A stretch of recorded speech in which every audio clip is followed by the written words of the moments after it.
Olá, estamos no ar com o Cidade em Pauta, o programa que discute assuntos importantes para Juiz de Fora, aqui na tela da JF-TV.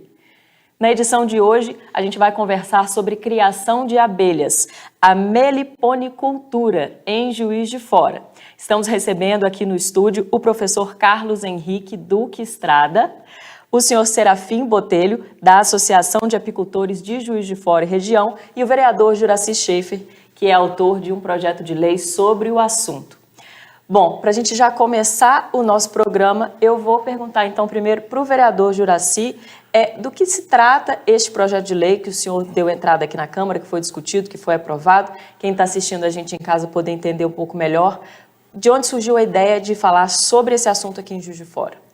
Realmente quero parabenizar você, Cris, ao meu querido amigo Kaique e também ao Serafim. A ideia surgiu através do próprio Serafim, que nos procurou através da associação.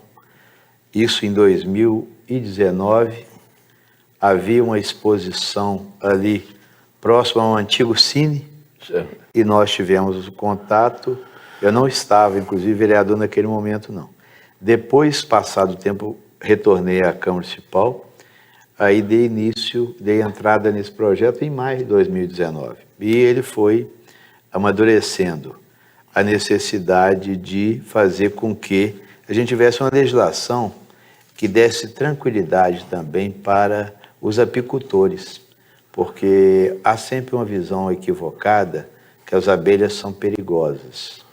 E nós temos nessa nossa lei que incentiva a criação das nossas abelhas sem ferrão. Porque nós temos no Brasil mais de 300 espécies, e aqui na nossa região são quase 40 espécies, né, na região da... E são méis diferenciados que são utilizados, inclusive para tratamento médico e também para alta gastronomia, para desenvolvimento econômico. Então nós tivemos uma visão um pouco mais ampliada em relação a essa questão. E também a mais importante de todas é a questão da importância da polinização das nossas abelhas. O que está acontecendo hoje a nível Brasil é um número exagerado de agrotóxicos e nós estamos matando nossas abelhas. E com isso nós não estamos conseguindo renovar a nossa flora, as nossas plantas estão morrendo, nós precisamos recompor nossa Mata Atlântica, os nossos biomas, né? E infelizmente essa forma do agro muito agressiva para aumentar a produtividade, além de todas as questões dos transgênicos, nós temos quase a eliminação das abelhas. Então, fazer com que a gente tenha o manejo, a criação, o acompanhamento, com segurança para aquele apicultor que quer desenvolver esse trabalho, uma legislação sempre é muito bem-vinda e faz com que também nós, vereadores e a sociedade civil organizada, a gente possa se mobilizar e conseguir, junto com os apicultores, recursos de emenda parlamentar, recursos de projetos do governo municipal, estadual, federal.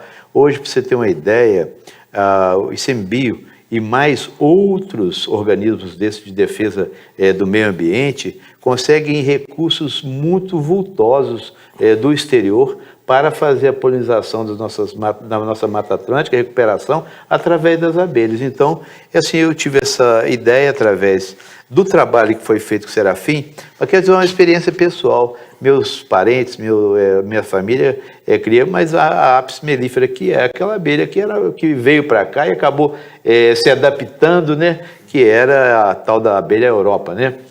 Mas hoje as abelhas sem ferrão, a quantidade de variedade de espécies que nós temos, enche os nossos olhos. Eu quero conhecer mais um pouquinho com o professor Kaique, com o meu amigo Serafim, que são pessoas especialistas.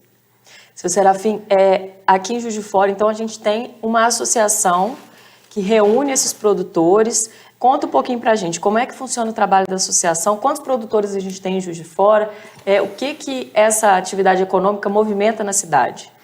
Essa associação, ela foi fundada em 1991.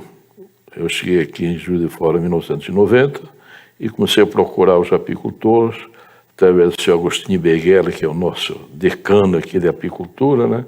Está com 96 anos, em plena atividade. Tudo. E comecei a ver muita falsificação dos produtos das abelhas, né? Aí conseguimos reunir através da Emater, tinha lá um apicultor, um veterinário, o Dr. Elcio, já é falecido, e ele nos deu muito apoio. E começaram até que em 1991 nós criamos, no dia 13 de setembro, a associação. E foi indo devagar, tudo para iniciar, dificuldades financeiras, fazer toda a parte burocrática. Eu estive nos 2 primeiros mandatos, depois veio o senhor Alípio de Otis, que era do Café Apolo, também veio com mais 2 mandatos, e outros apicultores. E a gente foi indo, chegamos no início a 59 apicultores, mas alguns, à medida que iam se estabelecendo, iam se abandonando. Infelizmente, começa a querer ficar sozinho, não querer mais a cooperação de todos, né? E tivemos vários apicultores que chegaram a um ponto bom de grande produção, mas acharam melhor ficar desviados da associação. Mas agora, de uns anos para cá, nós começamos a reativar e mostrar a importância de uma associação. Tanto que a associação o nome foi criada como Associação dos Apicultores de Juiz de Fora e Região. Agora, depois que nós conversamos com o Juraci em 2019, nós estávamos na exposição ali da antiga CEDES, onde ele citou aí Minas Caixas, assim, e nós mudamos o estatuto para a Associação dos Apicultores e Meliponicultores de Juiz de Fora e Região, para poder englobar todo tipo de abelha. A diferença é por conta das abelhas sem ferrão e das abelhas... E das abelhas com ferrão. As abelhas com ferrão, elas foram introduzidas no Brasil, vindo que é chamada abelha do reino, que os jesuítas começaram a trazer para o Brasil, principalmente para fazer velas, que eles não tinham. A abelha sem ferrão, que é nativa, não dá cera para fazer vela, fora da cera. Aí os jesuítas começaram trazendo as abelhas de Portugal para cá. E começaram a fazer, e foi só para consumo de mel para eles e fazer as velas, né? Depois, quando vieram os primeiros colonos alemães, aí da geração de Juraci, eles, principalmente aqui nessa região, em Friburgo, Petrópolis, Teresópolis, e quando vieram fazer a estrada União Indústria aqui, né? Aí eles trouxeram abelhas para cá também. E uma característica da abelha, até para alertar o povo, porque muitas vezes o pessoal nos liga dizendo: tem aqui um enxame de abelha africana. Aí eu pergunto: por que a abelha africana, que você sabe identificar? Porque ela é preta, viu? A abelha preta é alemã. Porque a abelha alemã cárnica não tem mais, a gente não tem mais ela específica, está toda miscigenada, né? Está igual o povo brasileiro, não tem jeito. A abelha africana, ela é até depois da italiana, porque os europeus foram primeiro os alemães e depois os europeus do leste também trouxeram uma outra espécie, que é a caucasiana. A caucasiana é quase toda cinza, com as listinhas pretas. A alemã é preta com as listas amarelas. E a italiana, que é a abelha do reino, a primeira que veio para aqui, é amarela com as listinhas pretas. Então, hoje está tudo miscigenado, você dificilmente se vê. Eu uso uma caixinha que sempre expõe em colégio e tudo, para ver, e a gente consegue identificar as raças assim, próximo, porque a gente vê através do vidro, né? Não é vidro, é acrílico, né? E a gente vê a diferença entre elas, mas muito raramente, muito difícil de ver. Hoje nós temos quantos produtores aqui em Juiz de Fora? O senhor consegue? Olha, deve estar chegando. Eu entreguei a associação, eu encerrou o meu mandato em março. Agora um rapaz novo, o Alex, que ele tinha me chamado em 2016, eu tinha dado cursos aqui de um projeto que nós tivemos da Petrobras, em 4 regiões do município, Um deles foi em Monte Verde. E esse rapaz, o Alex Ferreira, tem um restaurante lá em Monte Verde, o Rancho Alegre. Então ele me chamou, nós estávamos lá comemorando meus 70 anos, e ele falou, o senhor que deu os cursos aqui em Monte Verde? Eu falei, o senhor quer dar um curso aqui? Aí eu comecei a dar cursos lá, e com isso o Senar praticamente montou sua base de cursos de apicultura lá. Nós criamos uma escola de apicultura lá, no Rancho Alegre. E nesse ínterim, nós fomos descobrindo muita abelha sem ferrão. Lá, porque é uma construção antiga, e elas procuram aquelas frestas de tijolo, né? E descobrimos muita abelha sem ferrão lá na construção, nas árvores e tudo mais. Então, nós temos. Essa semana mesmo, o Alex colheu algum mel e próprios dessas abelhas sem ferrão. E é um mel diferenciado. A abelha sem ferrão praticamente só visita plantas medicinais. Que, aliás, quase toda planta brasileira é medicinal. Então, as visitas plantas medicinais, eu estive durante o projeto da Petrobras, em 2016, no Meliponário de Viçosa, da Universidade de Viçosa, e lá tem catalogadas 33 espécies, todas espetadinhas em alfinete, numa folha de cortiça. Tem a última que a gente vê é pouco maior que a cabeça do alfinete, para vocês terem uma noção. Então, muitas vezes, a gente está em determinado lugar, principalmente em dia de calor, está suado, e vem um mosquitinho e pousa em nós. Normalmente é uma abelha. E ela vem pousando nos braços para retirar o sal do suor. Olha só. Então, quando a gente vai dar um tapa, mata uma abelha. Já deve ter acontecido com muita gente, inclusive comigo. E aí, porque a gente vai ver que é uma abelhinha que está procurando sal. Então, essas abelhas, lá em Viçosa, apesar de ter 300 e poucas catalogadas, eles tinham apenas 33 lá no Meliponário. Tem apenas 33. Ora, no Brasil já existiram mais de 1.200 espécies, principalmente no Brasil. Tem quase toda a América do Sul e Central. E já há mais ou menos 40 anos para cá, foi feito um trabalho, principalmente na Bahia, claro que é o berço maior concentração de abelhas sem ferrão. E foi feito um trabalho lá por uma bióloga e uma botânica. E elas começaram a pesquisar o pólen para chegar à planta. E começaram a disseminar as sementes daquelas plantas. Então, hoje tem uma boa concentração de abelhas sem ferrão, principalmente na Bahia. A Blandina, que fez esse trabalho lá, foi excelente, né? E aqui nós tivemos, eu conheci aqui uma senhora, aqui na rua Oscar Vidal, lá no finalzinho da rua, ela tinha 3 caixinhas na varanda do apartamento dela lá. E ali tem a matinha do Colégio Jesuítas, então ali ela tinha uma fartura de produtos para elas. Que então, coisa interessante. Se a gente puder fazer o máximo que a gente puder fazer, faz, porque existem muitas espécies que nem são conhecidas. A gente o pessoal nos pergunta, procura saber que espécie é aquela.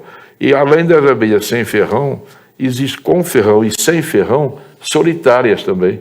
Abelhas que vivem sozinhas, principalmente em buracos de madeira podre, assim, acontece isso. Então tem muita espécie que a gente tem que preservar. Vamos trazer o professor Carlos Henrique Caíque para a nossa conversa. Isso que ele comentou aqui agora da criação dessa senhora que ele viu na rua Oscar Vidal, é algo também que está sendo estimulado, né? Sim, sim. As abelhas sem ferrão, na verdade, as abelhas brasileiras, as abelhas nativas, elas ultrapassam a 1.500 espécies. Então, no Brasil, nós somos o país com maior biodiversidade de abelhas do mundo. São mais de 1.500 espécies. No entanto, 300 são sociais, são as abelhas que vivem em colônias, né? A maior parte, como o senhor Serafim falou, são as abelhas solitárias. São abelhas que são especializadas em polinização de orquídeas. É muito comum, às vezes, as pessoas olham e falam: nossa, tem uma mosca, porque parece uma mosca varejeira, porque ela é verde, ela é bem metálica, assim, são muito bonitas essas abelhas solitárias. Algumas parece que é um bicho de pelúcia, que elas são bem, são bem bonitas, coloridas. Algumas pessoas chamam de mamangaba. Essas são abelhas muito grandes, são abelhas solitárias. Essa tem ferrão. Essas têm ferrão. Por isso que a maior parte delas são abelhas brasileiras com ferrão. Mas o que algumas pessoas chamam de todas de abelhas sem ferrão. Na verdade, nós temos as abelhas nativas do Brasil e tem as abelhas com ferrão, que são geralmente solitárias, e as abelhas sem ferrão, que são essas que têm... Hoje nós temos uma conscientização maior sobre essas abelhas, inclusive em ambientes urbanos, elas são muito encontradas, né? Nós temos aqui na frente, no Parque Alfred, nós temos nessas árvores, nós temos enxames aqui, né? Esses dias eu estava caminhando aqui na Catedral, tem mandaguari amarela, tem tubuna, tem jataí. Olha a diversidade que nós temos numa região central. Inclusive, algumas pessoas criam essas abelhas até mesmo em apartamento. Não só numa cobertura, como também dentro do próprio quarto. Algumas pessoas têm essas caixas dentro do ambiente mesmo, e com um tubo, um cano, coloca para fora da janela, elas aprendem a entrar por ali, ir para a caixa, que é um ambiente seguro, e sair. Então, são abelhas que têm um potencial de produção de mel não tão expressivo quanto a Apis mellifera, mas são abelhas que têm um potencial muito grande. Juiz de Fora tem essa vocação para meliponicultura, mesmo em ambientes urbanos, né? Nós temos aqui o Parque Alfred, nós temos a Mata do Morro do Cristo, tem a Mata do Crambeque, tem ali a região do Poço Dantas, que são matas muito próximas da região central, ou até mesmo na região central, e nós temos esses enxames aqui, né? Esses meles, eles têm uma propriedade medicinal muito significativa, são usados inclusive em tratamento médico, principalmente porque a configuração, como a abelha sem ferrão, ela armazena o mel, na cera ela coloca ali também muita própolis. Então as propriedades da própolis, elas acabam passando também para o mel, e o mel fica com essa característica medicinal. As abelhas sem ferrão, elas coevoluíram com as espécies de plantas nativas que nós temos aqui. Então elas são extremamente especialistas na nossa flora.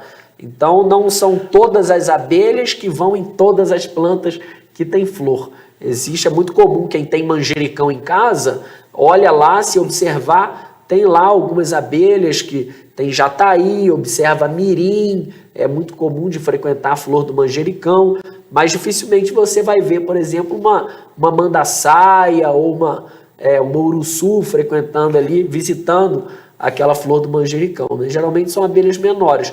E aí, em contrapartida, tem flores como o cosmo, por exemplo, que a mandaçaia gosta muito dessa flor. Ela costuma frequentar. Então, essas abelhas, elas têm uma especificidade muito grande. Por isso da importância de nós preservarmos a mata, né? A Mata Atlântica. Uma coisa acaba levando a outra também. Um meliponicultor e um apicultor, ele não cuida só de abelha. Ele é um ambientalista, ele é uma pessoa que está focada em todo o ambiente, porque as abelhas, elas precisam do pasto, né? O que nós chamamos de pasto apícola, ou pasto meliponícola. Então, essas abelhas, elas frequentam essas plantas. Então, nas vezes que eu encontrei com o seu Serafim, dificilmente eu saí sem semente de planta no bolso. Porque ele sempre põe na minha mão, aqui, ó, isso aqui é uma murta, né, seu Serafim? Toma aqui uma muda, Por quê? Porque quem tem ligação com a abelha não pode focar só nas abelhas. A pessoa tá na abelha, mas ela sabe dos recursos que a abelha precisa. Senão não faz sentido ter abelha se ela não tem pasto, né, seu Serafim? Exatamente. Vamos fazer um intervalo rapidinho, então daqui a pouco a gente volta para aprofundar no assunto.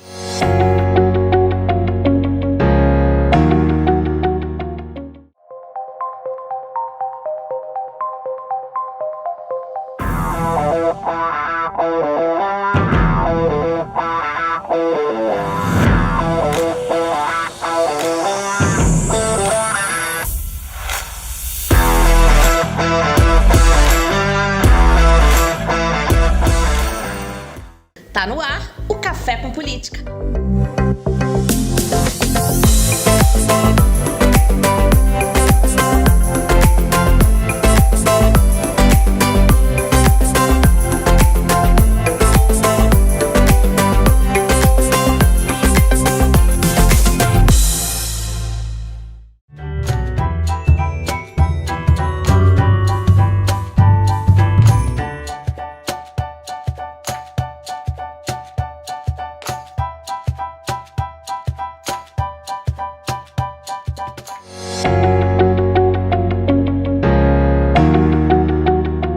Estamos de volta com Cidade em Pauta. Você trouxe aqui vários nomes de espécies, mas vamos voltar um pouquinho. Então, são quantas? São várias? O que a gente tem em Juiz de Fora? Quais são as maiores vocações que a gente tem aqui? Então, dentre as 300 espécies aproximadamente de abelhas sem ferrão, né, as abelhas sociais no Brasil, em Minas Gerais nós temos aproximadamente 36 espécies que são reconhecidas pelo ICMBio. Então é um estado muito grande e que tem uma diversidade muito grande de abelhas, né? Aqui na nossa região é muito comum nós encontrarmos jataí. Jataí é uma espécie que tem uma distribuição por quase todo o Brasil. É uma espécie que é possível de ser encontrada em quase todos os estados.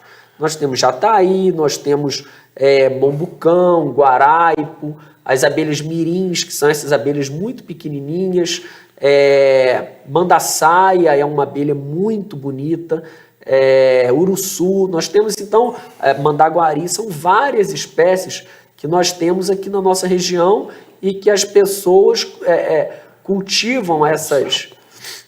Tem também as do gênero Partamona, que são as abelhas chamadas de boca de sapo, que elas são muito defensivas, mas ela faz uma arquitetura muito bonita da entrada do ninho delas, sabe? É uma abelha que chama muita atenção e é muito comum de encontrar, às vezes, na igreja, tem alguma fresta, você vê aquela estrutura, assim. Tem abelhas também que fazem... Essas abelhas, geralmente, elas fazem ninho em ocos, né? Em oco de árvore ou alguma fresta na construção. Mas algumas espécies, como, por exemplo, a arapuá, ela faz o enxame, o ninho dela é externo, ela faz às vezes na mata, quando você está andando, você vê uma bola grande assim. Se não é um cupinzeiro, você está vendo um enxame de arapuá. Aqui no Parque da Lajinha tem um enxame grande de arapuá, no Jardim Botânico tem uma diversidade de abelhas incrível, que inclusive teve uma publicação de um estudante de Direito, que agora faz mestrado na área de Ecologia, que é um grande entendedor das abelhas sem ferrão, é o João. Meu amigo. Ele publicou um artigo sobre as abelhas sem ferrão no Jardim Botânico. É um artigo de uma beleza assim, incrível, você lê o artigo e vê as imagens que tem ali, e é muito comum, você anda no Jardim Botânico, você vai vendo os enxames. Algumas grudam no cabelo, que elas são mais defensivas, né? Algumas são defensivas, mas outras, por exemplo, como a jataí, a iraí, que é uma abelha... Esses nomes você está reparando que eles têm uma terminação assim de iraí, jataí, são nomes indígenas, né? A iraí, por exemplo, quer dizer rios de mel. Mandaçaia, que vem de mandacaia, quer dizer vigia bonito. Olha que nome bonito, vigia bonito. Ela faz uma entrada bonita do enxame ali. e vigia bonito porque sempre tem uma abelha ali vigiando. Você chega na frente do enxame, você vai se deparar com uma abelha olhando para você ali. E é uma abelha linda, ela tem umas listras no abdômen, assim, é uma abelha muito bonita, ela é maior e que produz um mel também de qualidade, assim, um mel delicioso. Você produz também em casa? Eu tenho algumas caixas na minha casa e fica na garagem, na frente da janela do quarto do meu filho, nos fundos da casa. Então, elas estão ali e fazem parte da família já. É muito comum, meu filho olha para a caixa e já fala, papai, quer mel, quer mel. E aí eu pego a caixa, se está na estação apropriada, né? A gente não faz isso na época que tem escassez de recurso, mas, por exemplo, se é no verão ou primavera ou até no outono, eu ponho a caixa racional, né? Uma caixa de madeira, eu coloco no baixo, a gente abre ali um pote de mel e ele vem com canudo e toma ali o mel dele, a gente saboreia um pouco, in natura, direto na fonte. Ah, que legal. E me conta uma coisa, com relação à produção econômica dessas espécies, como é que funcionaria? Uma pessoa poderia criar essas abelhas em casa e depois, para comercializar isso, como é que é feito? Sim, a meliponicultura, assim como a apicultura, não é apenas o mel, né? O mel é um dos produtos também é comercializado o próprio enxame, que ele pode ser multiplicado, né? As pessoas, quem é meliponicultor já tem alguma bagagem, tem alguma experiência, é possível fazer a multiplicação desses enxames, então o próprio enxame pode ser comercializado, assim como a própolis, que tem características muito importantes, né? Tem anti-inflamatório. Sim, antimicrobiano, antifúngico. Então, a própolis da abelha sem ferrão, por exemplo, uma que eu crio, que é a abelha tubuna, é uma abelha do gênero Scaptotrigona, ela tem um potencial de produção da própolis que é impressionante. É uma abelha que produz uma própolis de ótima qualidade e produz bastante própolis. Então tem a própolis, tem o mel, tem a cera, tem os enxames, né? E alguém que não queira fazer nada disso, quer ter um enxame ali como hobby, a questão ambiental. Eu comecei com essa visão, né? Eu quero ter um enxame porque eu quero que as abelhas elas estejam seguras aqui para enxamear para a natureza, é o que muitas vezes acontece. Eu não comercializo mel, não comercializo enxame, nada, eu tenho ali porque eu sei que da importância ambiental e acaba sendo um hobby também, né? É uma distração, estou ali com minha família, minha esposa, meu filho, é algo realmente que traz uma leveza para o ambiente. Eu estava lendo um pouco sobre o assunto, eu vi que cerca de 1/3 dos alimentos que a gente consome tem peso, né, dessa questão da polinização das abelhas. Sim, entre 70% e 75% do que nós consumimos como alimento, de alguma forma, direta ou indiretamente, teve ali a atuação de alguma abelha. Então, alguns estudos têm mostrado a importância das abelhas, a importância econômica de forma direta e indireta, né? Aí, se as abelhas fossem extintas, nos sobrariam poucos meses de vida aí por conta dessa questão de alimento. É uma fala de Einstein falando isso. De Einstein. Einstein fala que a humanidade duraria mais 4 anos. Assim, não sei, esses dados estatísticos são com Einstein, né?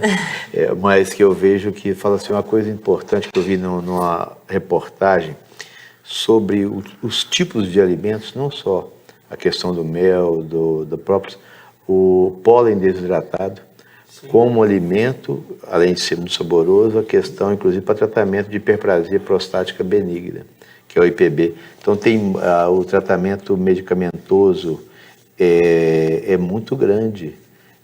Então, assim, eu vi aquela quantidade de produtos que são produzidos através das abelhas, que isso a gente tem que valorar economicamente como um arranjo que nós temos que fazer na região.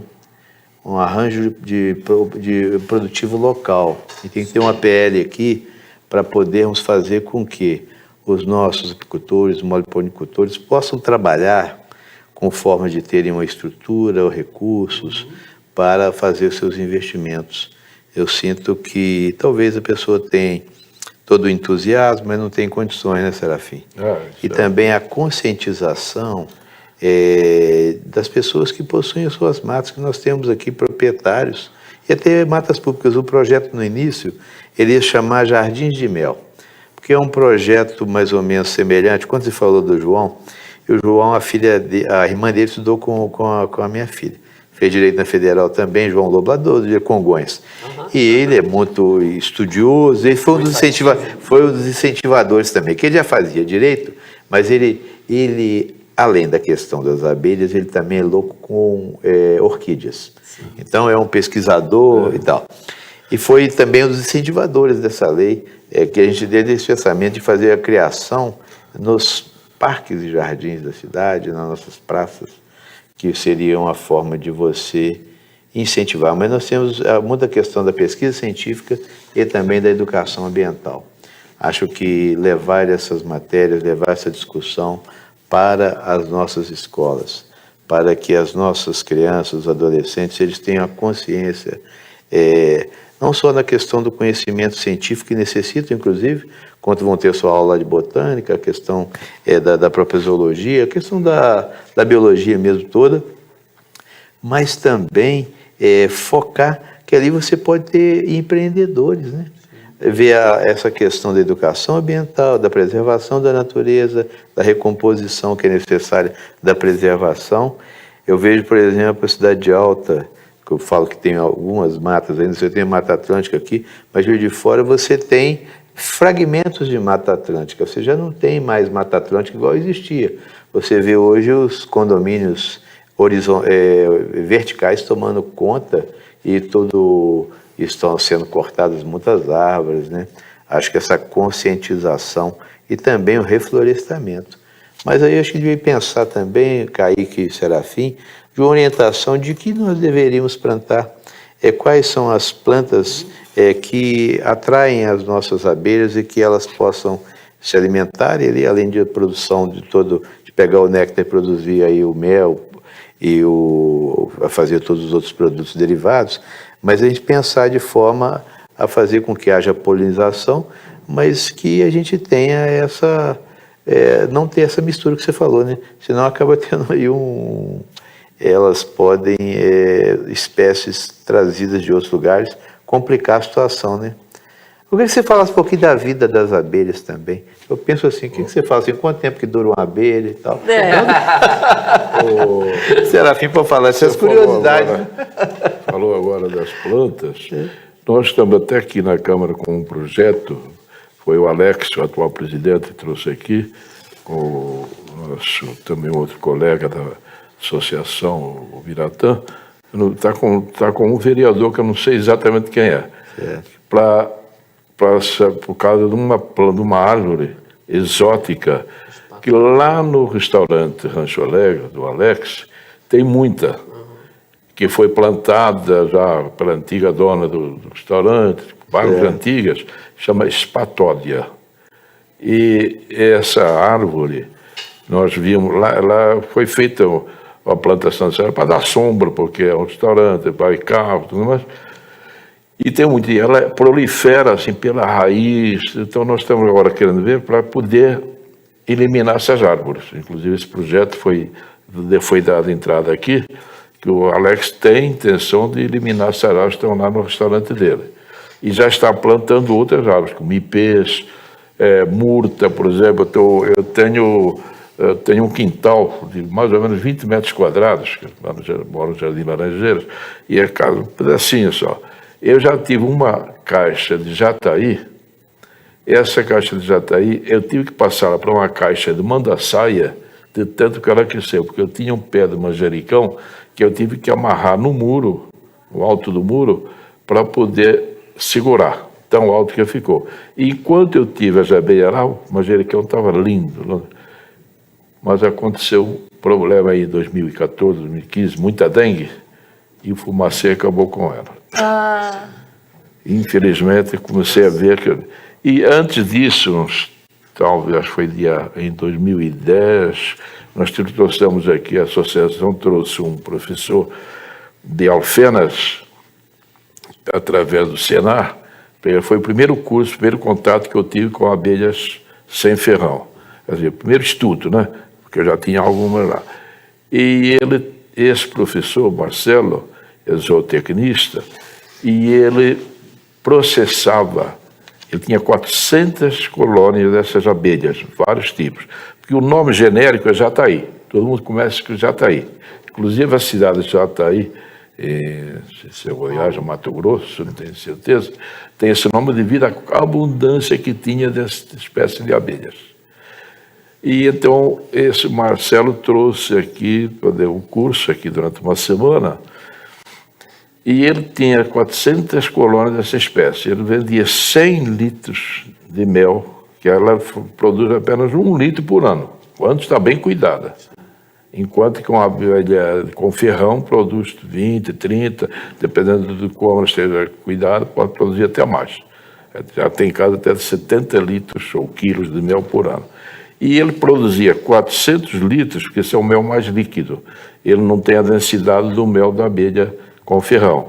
E ele produzia esses 400 litros, 100 litros ele vendia em frasquinhos para venda, consumo, e 300 litros, ele falou que ele pasteurizava e vendia para clínicas oftalmológicas de São José do Rio Preto.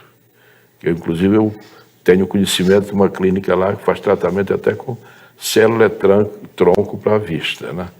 E então, esse mel, eu tenho experiência em casa, que a minha esposa começou a desenvolver glaucoma, e eu pingava umas gotinhas, primeiro de mel de abelha com ferrão, da abelha Apis mellifera. E depois, com a abelha sem ferrão, pinguei nos olhos dela e eliminou o glaucoma, graças a Deus. Ela vai operar agora de catarata. Mas glaucoma, que um irmão dela ficou cego, também por causa do glaucoma, e ele esteve aqui em casa, que ele é instrutor da mão, veio aqui em casa e ele já estava ficando cego, acabou ficando totalmente cego, por causa do glaucoma. E ela curou com o mel, mas infelizmente, quando eu vou no oftalmologista, lá na CIF, ele fala, as formigas estão atacando teus olhos. Sempre brinca comigo por causa disso. Eu ainda está tranquilo, que eu pingo mel nos olhos também. Mel até eu tenho um frasquinho de Jataí, mas eu pingo até mel. Eu ia perguntar justamente como que é usado, como que eles usam ela de forma medicinal, o mel da Jataí. Ele é usado não só para vista, como esse Marcelo aqui nos informou, tudo, mas para consumo, para problemas de garganta, problemas digestivos.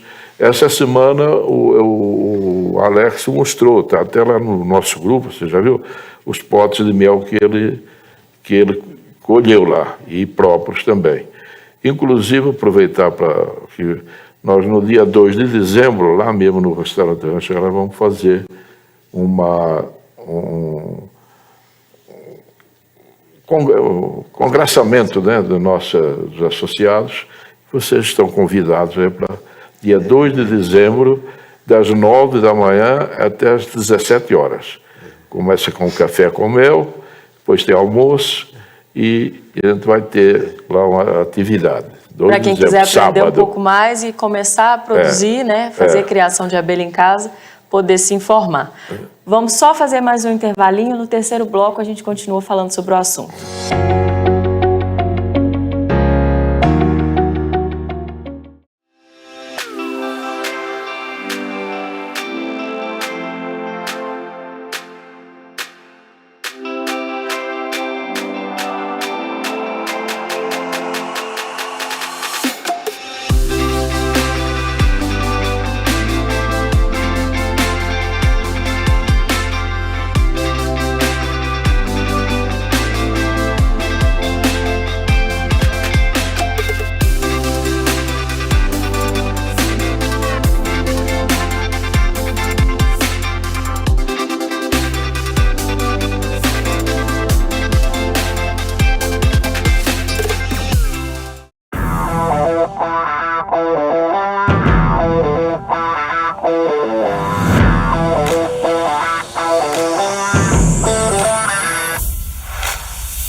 Está no ar o Café com Política.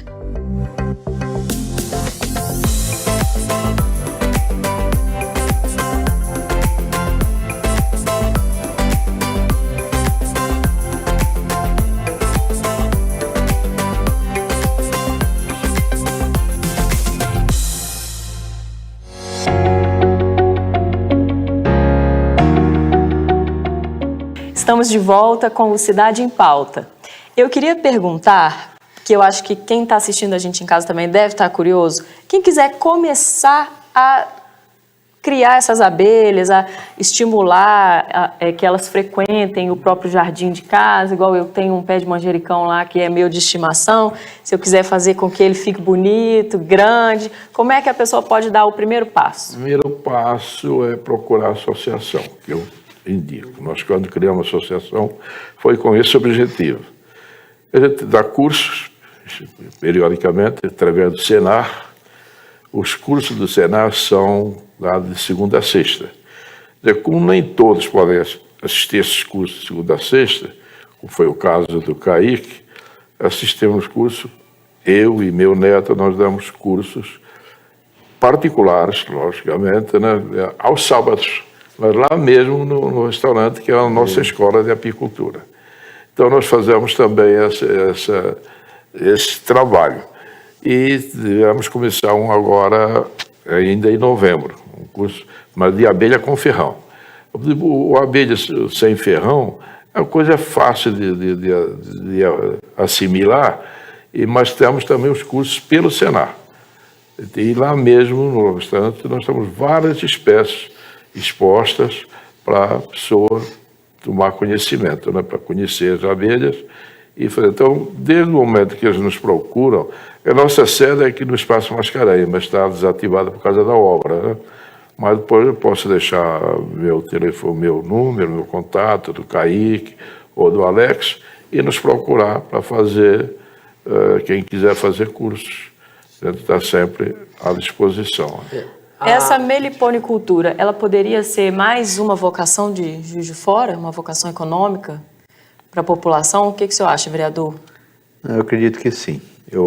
Nós estávamos tendo uma palestra agora há pouco da Câmara Municipal em celebração aniversário, a celebração do Dia do Servidor, falava sobre inovação, criatividade.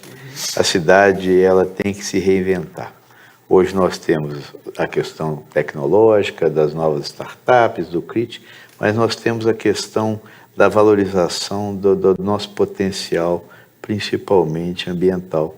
Porque a nossa cidade, nós temos aqui a Mata Atlântica, que é uma área enorme, uma reserva, talvez uma das maiores reservas que nós temos ainda, e temos muitos fragmentos de mata, como disse lá, você tem no Poço Dantas, você tem muitos na Cidade Alta, Parque da Lajinha, e nós temos que trabalhar essa questão de potencializar esse início. O início é que é difícil, de você começar, incentivar, mas as pessoas só vão ter essa iniciativa se elas conhecerem.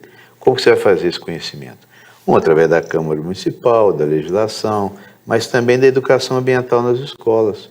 De você colocar, igual o Kaique está fazendo um projeto lá no Tancredo Neves, com emenda parlamentar, inclusive, que eu enviei para lá, para que as crianças tenham contatos, né? Elas têm que conhecer. Isso vai estimulando, isso vai fazer com que... Mas hoje já, se nós tivéssemos condições de incentivo, de fazer com que a cidade levasse esse conhecimento à população, nós poderíamos ter muitos mais apicultores, meliponicultores, e a gente trabalhar economicamente, que a gente vê. Por exemplo, quando você ia no mercado municipal ali, você tem a venda ali, principalmente daquele empório, o empório rural. O empório rural, quando você fosse na rodoviária, você tinha a venda de mel. Agora tem uma coisa também do mel, do puro mel, do falso mel, que eu queria inclusive explicação sobre isso. Porque nós temos aí os vendedores de mel que estão vendendo açúcar, né? Que são açúcares que são colocados ali, que a população, às vezes, ela é ludibriada, essa orientação. Mas você imagina 1 quilo de mel aí a R$800, R$500 que for, entendeu? Além de ser muito o sabor, a gente conhecer. Se a autogastronomia está usando, é porque é coisa muito boa, né, que tem um diferencial. Agora, se no dia a dia a gente pode criar sem ter medo, sem levar ferroadas, como diz aí, até porque todas têm ferrão, né? Só que são ferrões atrofiados, menos envolvidos. Mas fala-se sem ferrão porque não tem essa capacidade de injetar o veneno. Mas eu vejo que, Cris, essa pergunta ela é muito importante, porque a atividade econômica depende muito, às vezes, do estímulo, do incentivo e da visão do empreendedor. Levar essa visão empreendedora de que nós temos uma cadeia produtiva enorme, que nós podemos fazer um arranjo produtivo local em relação à questão do mel, devido a toda essa variedade que nós temos aqui das abelhas sem ferrão e também a abelha com ferrão, que tem que ter todos os cuidados, mas que produz uma quantidade de mel muito maior. Mas qual a diferença que eu queria saber agora falando do falso mel e do puro mel? Ô, Juraci, o mel é um dos alimentos mais falsificados que nós temos hoje no mercado, né, seu Serafim? É o mais falsificado. Então, nós precisamos realmente, essa é uma das vantagens, é uma importância dessa lei, é que para comercializar produtos apícolas ou, no caso, meliponícolas, que tenha o meliponário registrado, né? Isso traz uma confiabilidade, porque nós sabemos qual é a procedência daquele mel. A pessoa, quando ela vai adquirir um mel ou uma própolis, ela precisa verificar no rótulo de onde está vindo. Será que é credenciado? Será que tem alguma pessoa responsável por essa produção, né? Por isso que é tão importante que eu vejo desse registro. Um outro ponto que eu destaco na lei, que é muito importante, que quem cria essas abelhas, as abelhas sem ferrão, muitas vezes está localizado em ambiente urbano mesmo. E é comum em alguns municípios ter a circulação daqueles carros de fumacê para combater o mosquito da dengue, né? Ou até mesmo um outro tipo de dedetização que é feito.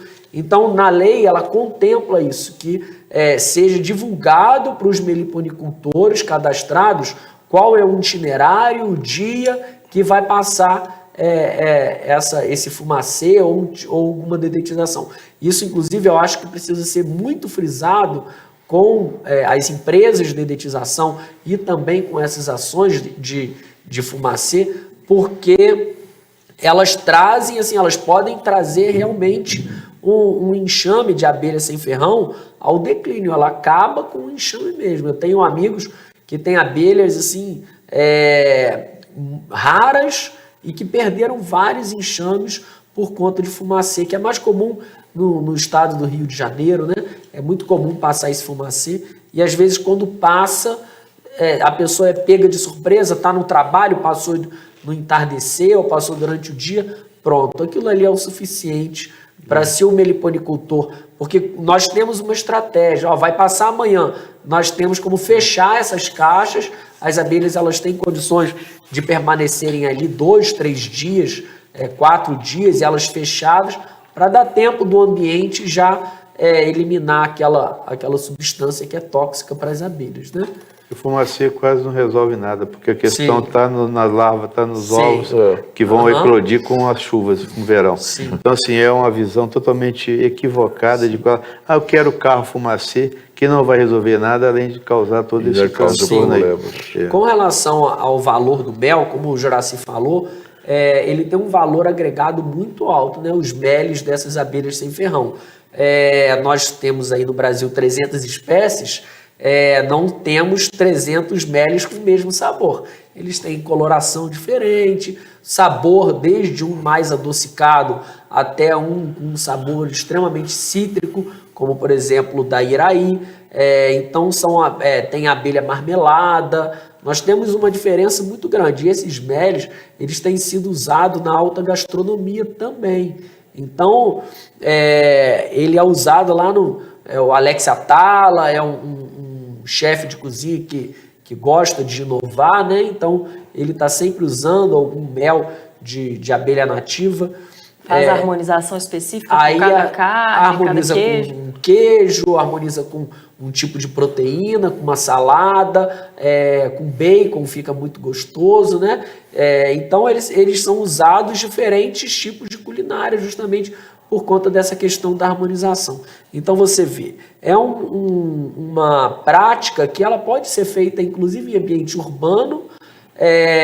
Em Juiz de Fora tem essa vocação por conta do clima, por conta também das plantas, né, da nossa flora que nós temos aqui, e nós temos mercado para absorver essa produção. Na verdade, eu vejo que hoje a produção não é muito grande no município e pode passar por um grande incremento que ainda assim não é capaz de atender o mercado, porque nós temos um mercado consumidor com um potencial muito grande, tanto para o mel, quanto para própolis, quanto para adquirir esses enxames também, né? O pólen, eu mesmo agora processei um pólen de tubuna.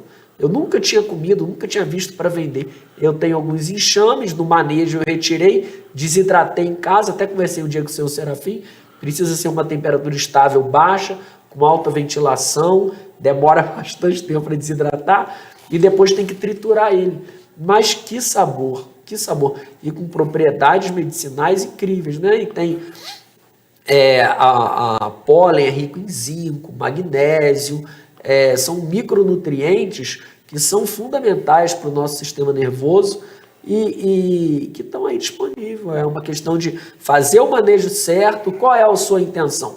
Você quer criar abelha sem ferrão para multiplicação, para venda de enxame? Então você tem um tipo de manejo que você precisa ter, são tipos de caixa específica. Ah, não, eu quero para produção de mel. Então é um outro tipo de manejo que precisa ser feito, ou o mesmo caso do pólen, da própolis, né? Então cada tipo de finalidade, ela exige um tipo específico de manejo. E para tudo isso tem informação, né? Tem cursos, tem... Eu fiz um curso, eu fiz o curso de apicultura com o seu Serafim, um curso incrível, o senhor Serafim e o neto dele, o Luca. É um curso realmente que eu recomendo de apicultura. O de meliponicultura, eu fiz um curso online gratuito da Embrapa. A Embrapa oferece, só joga no Google lá, Embrapa, curso online, meliponicultura. Tem um curso de 12 horas, é um curso online, bem introdutório, mas que ele já traz muitas informações. E para quem está iniciando, é óbvio que eu aconselho a fazer como as abelhas. Não vamos ter sucesso, a gente precisa se associar. Por isso a importância, inclusive, da associação da Apijur, que é de apicultura e meliponicultura. Então, que essa pessoa, ela busque parceria, busque pessoas mais experientes, e uma abelha que eu sugiro é a abelha jataí, que é uma abelha muito dócil, ela não é defensiva e muito fácil de criar. O manejo é muito fácil. E o mel dela pode ser usado até para o diabético. O mel dela é delicioso. Ele tem uma quantidade de açúcar muito menor e tem outras propriedades, antioxidante e tudo. O mel da jataí, além de ser um mel muito saboroso, sim, mas quando eu fiquei sabendo, eu tinha que arrumar uma solução para mim, né? Para o diabético eu não vou poder...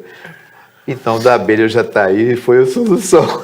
Então, eu tenho um enxame para o senhor, senhor Juraci. Eu tenho um enxame para te presentear de uma jataí. Já está reservado lá no meu plantel.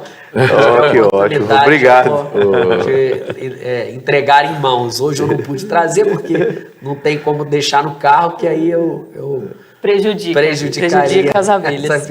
Bom, a gente vai começar aqui a caminhar para o encerramento do nosso programa. Eu gostaria de abrir um espaço para vocês deixarem uma mensagem especial para quem está assistindo a gente sobre o assunto. Antes que acabe o tempo, quero agradecer aqui ao vereador Juraci, porque ele, através de uma emenda parlamentar que nos deu ano passado, nós compramos 48 caixas para Jataí. Algumas já foram distribuídas no curso que teve recentemente pelo Senar. E o restante vai ser distribuído agora no dia 2 de dezembro, por isso que seria interessante você estar lá também para participar dessa entrega. Vai ser entregue aos apicultores. Nós estamos mais ou menos calculando uns 100 pessoas que vão participar lá desse almoço, desse dia de campo. Já começa com o café da manhã às 9 horas e vai se estender até às 17 horas. Dia 2 de dezembro, lá no restaurante Rancho Alegre. Então, são essas caixas que foi através da emenda do Juraci que nos proporcionou para incentivar. Dessa atividade. Algumas já foram entregas no último curso que teve pelo Senar. Quem participou do curso recebeu cada um uma caixinha, né? Porque, embora você é uma caixinha desse tamanho, 10 por 10, mas vai nas lojas aí no comércio, não encontra pelo menos R$50.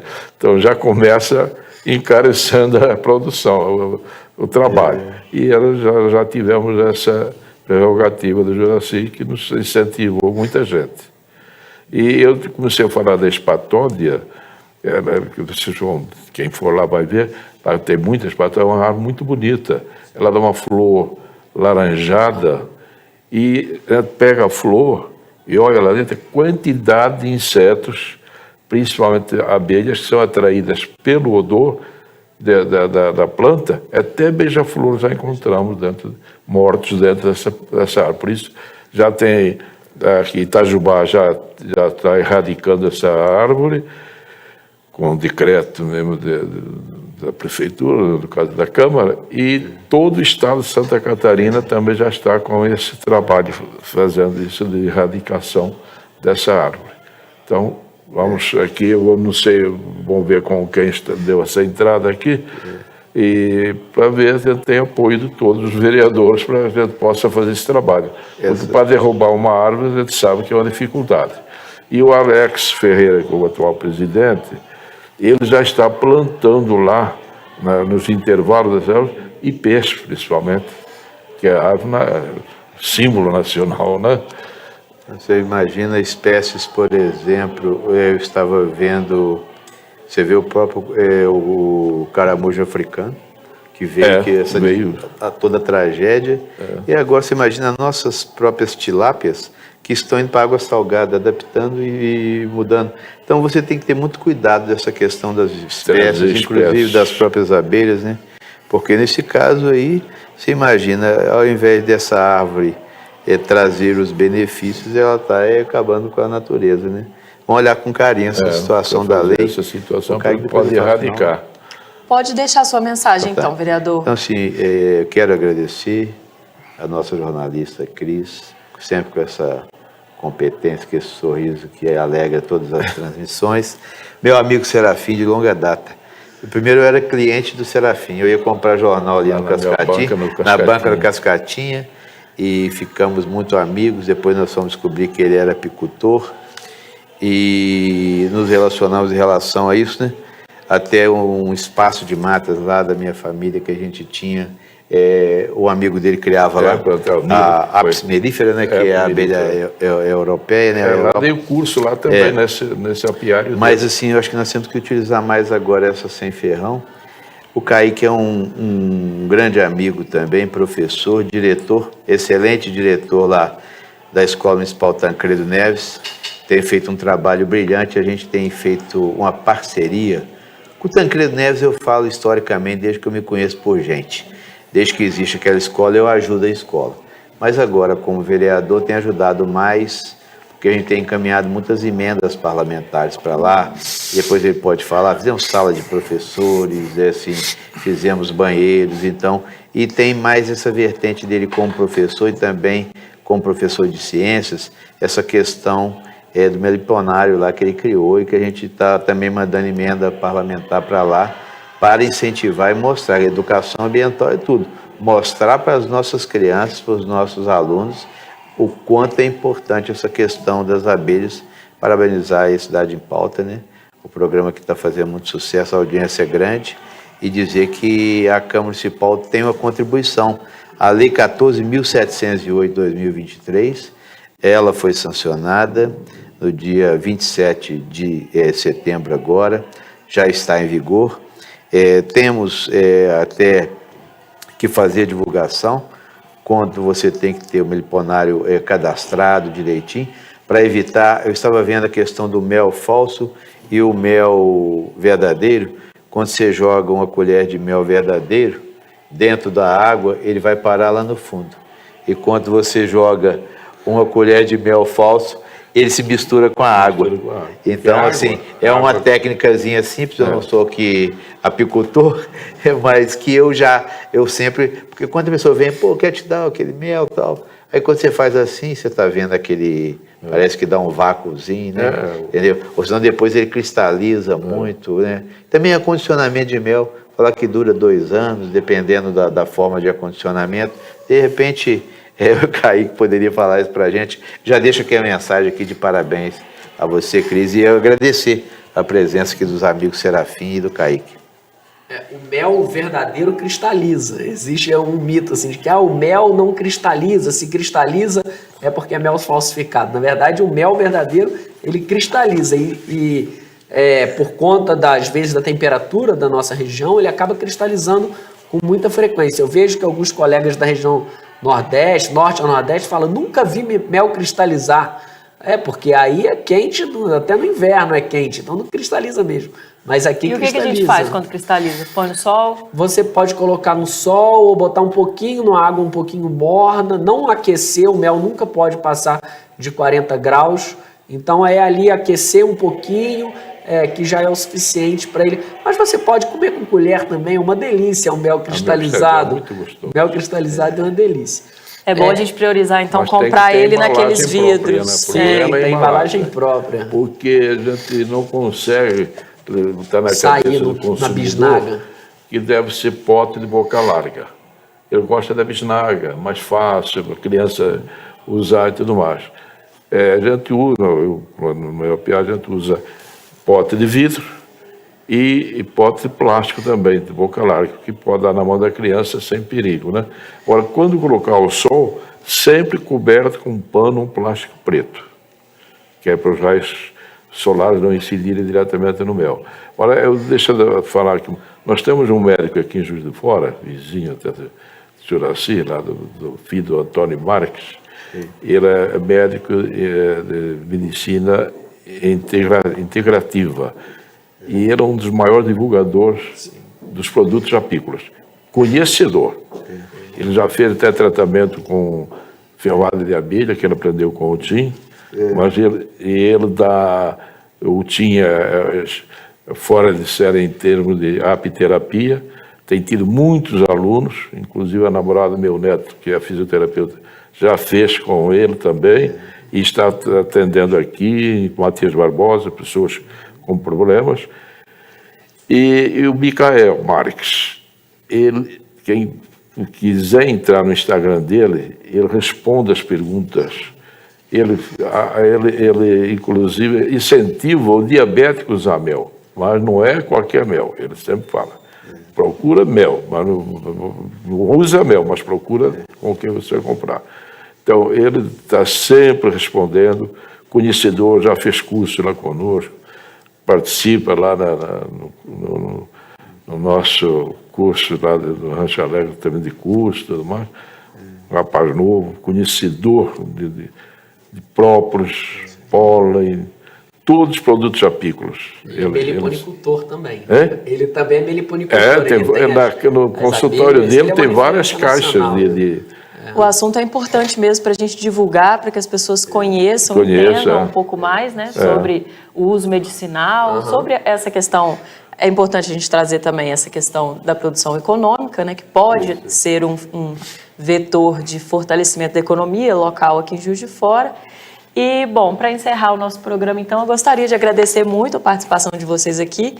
Foi muito especial. O vereador gostaria de acrescentar? É só colocar a questão da emenda que foi feita lá. Você está fazendo o meliponário lá através da emenda? Como é que está?